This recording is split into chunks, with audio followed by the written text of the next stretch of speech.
200, one against me as well. And after that, he only had one shot, you know, to make it through the qualifiers. He even played against Czech, a very strong Zerg player, was able to defeat that one, made it through. Didn't drop a map. Nope. Then he made it into Challenger League, and he got probably the toughest possible draw there was, going up against top 8 Season 2 finisher, Jim, the absolute best pros player in the world. Didn't drop a map. Or at least one of them, and he defeated him 3-0. Now he made it into Premier League, but of course he's still not here yet. He has finally dropped a map. Yes, he has dropped the series even. So Bomber has taken the risky route. It almost looked like it was going to pay off. But now, Ben, he might be on the ropes a little bit. Bomber is going to go up against the winner of this series. Yowie Flash Wolves Haas is, of course, our blue Protoss, spawning in the right bottom side of Altazim.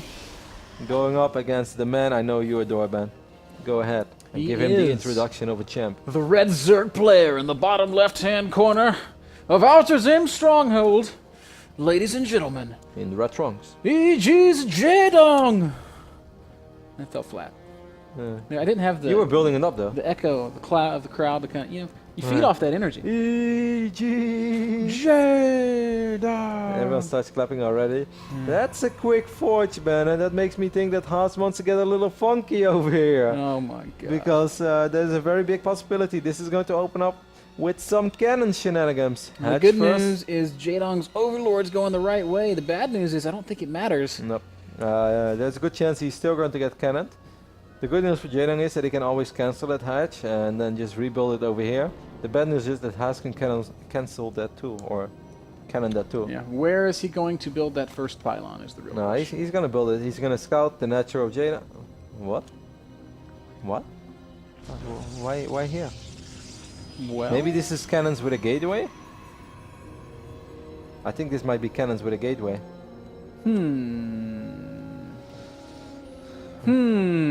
I don't know. This is a little bit everything or nothing right now. Yeah, this is the kind of a cannon. Okay. Must be cannon with a gateway.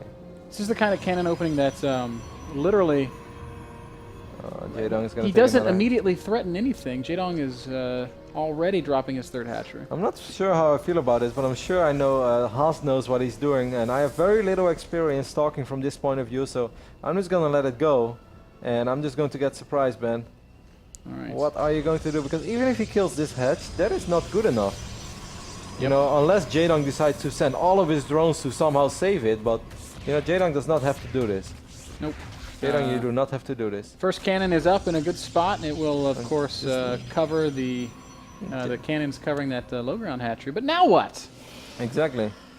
I mean, I guess he can also start cannon. Well, this is actually pretty sick. This like allows him to cannon both bases. But even then. Yeah, I mean, yeah, one more cannon on the high ground makes it so you can't mine. Cannons on the low ground make it so you can't even keep that hatch alive. Lings look like they're just going to run across. Does he have a cannon at the top of his ramp? Yes. And how does he have all this money to afford this many cannons? Well, we're already 4 minutes and 50 seconds in this game. Jaedong, you're not going to be able to stop these cannons from going up, mate. This cannon, this one hero cannon, covers both cannon sides. So I guess this is one way to... This is a Wiedemann's level cannon rush. Yeah, no. There's no other way to phrase it. The only person who can execute stuff like this is Wiedemann. I feel like Haas has been doing some coaching. And with one set of cannons, he's essentially been able to kill 2 hatcheries.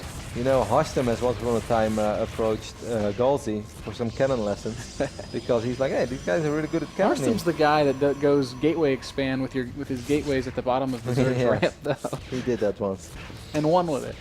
So Jaedong is in a little bit of trouble in the start. I had no idea where Haas wanted to take this, but hey, denying 2 bases instead of just denying 1 bases and having a ridiculous amount of cannons into your opponent's main. This is 6 cannons! How can Jaedong ever actually kill those pylons? Yeah. Now he just 4 gates and wins.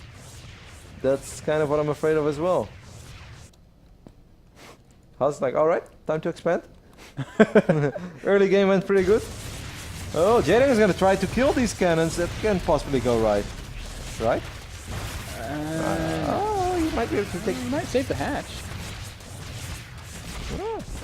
Wow. Well, he's going to save the hatchery. But at what cost? At the cost of 2 queens, a lot of Zerglings. Wow, so Jaedong was actually able to take down 3 cannons over here. That's pretty impressive, man. He was producing a lot of links. He will be able to start working on this pylon as well. And then maybe with a queen, he will be able to start working on this pylon, which will unpower everything. There should be a way that this queen can hit this pylon, right? Maybe from like the top left of it. I don't know. Hard to say. Ling's out on the map. We'll shut down additional scouting from Haas. But how far away is Warp Gate? It looks like it's... No, there's going to be a Stargate? Yep. Huh. It's not too bad. I think that's a terrible follow-up. No, like sometimes you think you're further ahead than you actually are. If Jaedong makes a Roach Warren and you start warping in a lot of units and you can actually not kill him, you're dead as Protoss. Yeah, I don't think it's that bad. I actually kind of like it. Stargate is double as effective in these low eco games. I have tried this a lot as well, because sometimes I cannon rush the Zergs, and then if I follow it up with a 4-gate but you do not win with it, you're kind of digging your own grave. You've lost. Well, there will be an Oracle, and I guess the reality of the situation is one Queen is going to have a hard time against the Oracle, and of course there's still that cannon on the high ground that can provide cover.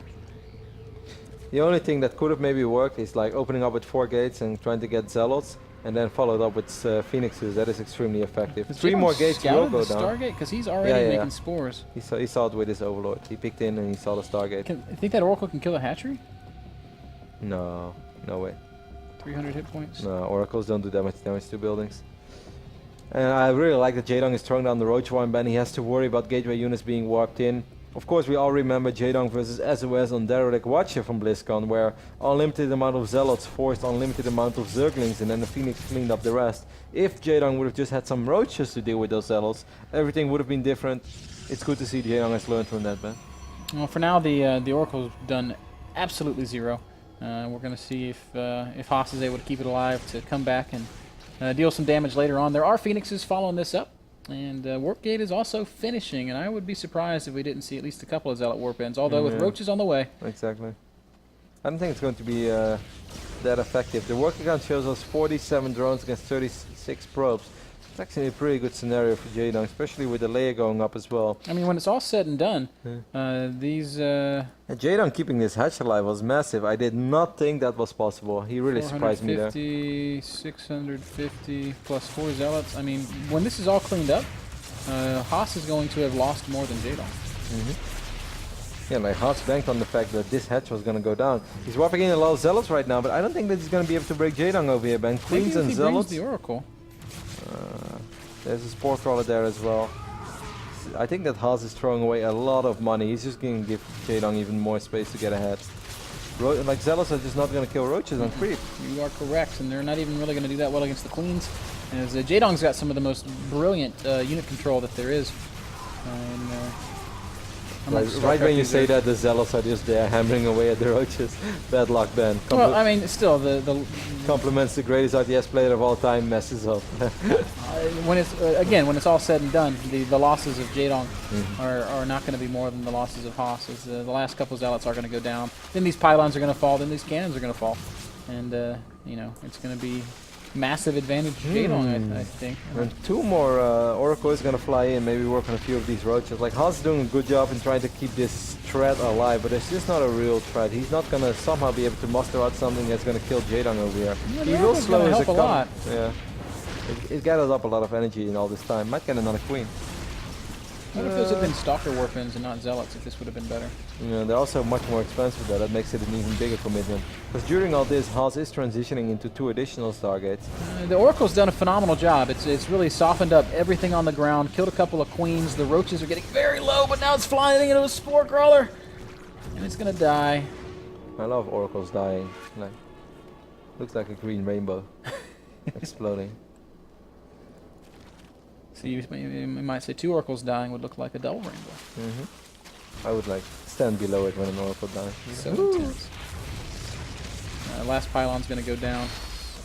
And it is going to spell the end of any Haas aggression. He has gone up to a 3rd base. In the midst of this, Jaedong will soon be taking his 4th. 65 drones to 47 probes. And against these targets, Ben, Jaedong is going to have a hard time doing something about it, unless he goes absolutely crazy on the Hydralisk right now and just relies on these Hydras to take out this base. But if he doesn't, and he makes all these units of the economy that he currently has, he is almost dead. If Jaedong keeps making Hydras and he wants to kill this base, but he doesn't kill it, I think it's almost over for Jaedong.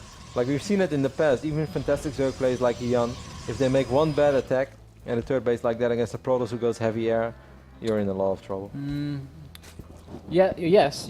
If it goes badly, you're right. But it's kind of hard to imagine it going badly right now. 14 Hydras, 9 Phoenixes. That's kind of the point where Phoenixes can be threatening. But man, 15 Hydras is a lot of Hydras. And look at these Phoenixes. They're gonna have a field day over here. They will use a lot of their energy that he won't be able to use defensively. He's gonna pick out the good thing about the Phoenixes as well is that he can pick up all those reinforcements, man. He shouldn't waste all of his energy. I think he should focus. He should save some energy. Like killing drones is amazing. But what if he dies on the other side of the map? I think he should have saved some energy over here, man. He just used it all. It does even up the worker count, but what is he going to use to defend against this Hydra Ling attack that's coming his way? Does he have any Void Ray? Maybe one? This is kind of bad. Yeah, there's a single Void Ray. Photon Overcharge goes down immediately. And, you know, Force Field can protect that ramp. What is Jaedong going to do, Ben? He has not replaced those drones just yet. Okay, there we go. He's droning. Yep. He replaced 5 of them immediately, and now he's going to make more. Spire's a very interesting choice with 9 Phoenixes on the map. I think it's mostly for Corruptors, of course. Because he knows he's going to need something else against the Void Rays. But we all know how, you know, we have to respect the Void Rays. If Void Rays are charged, Corruptors are melting. Interesting. What was that situation. cartoon where you always heard, like, I'm melting? I just suddenly had this flashback of my childhood You're years. thinking of probably The Wizard of Oz. No, I've not The watched witch that. dies, and then she melts. It's definitely from The Wizard of Oz. I've never watched The Wizard of Oz, so it can't be that. More drones and queens will fall. Hans doing a really good job with these Phoenixes, and it seems like it was the correct choice after all, Ben. Picking up all. I think that Jaedong should have just gone for it. Like sometimes the Photon Overcharge looks scary, but against 4 Zealots and 3 Sentries, I would have loved to see how my Hydras would trade, because I think they would trade fantastically. Yeah, this is tough, man. Suddenly there's double Stargate production with Void Ray count getting very high. We still have a huge Phoenix presence on the map, which, you know, 9 Phoenixes by themselves are going to be hard for, you know, 8 Corruptors to deal with. And with the 4 Void Rays, it gets even harder. There's also a Robo going down, which means Immortals and Colossi are not far away. With Zealot Charge also being researched, this is going to be a very formidable Protoss army. It's happening, man. 2 Protoss advancing from Group D. Don't say that. It could happen. Don't you dare talk like this about the Dong. He's gonna win. We're not there yet. This is just the very first game, and Jaedong is still in a good position. He's up 40 supply, but I am a little worried for Jaedong because this Protoss army is getting stronger and stronger and stronger.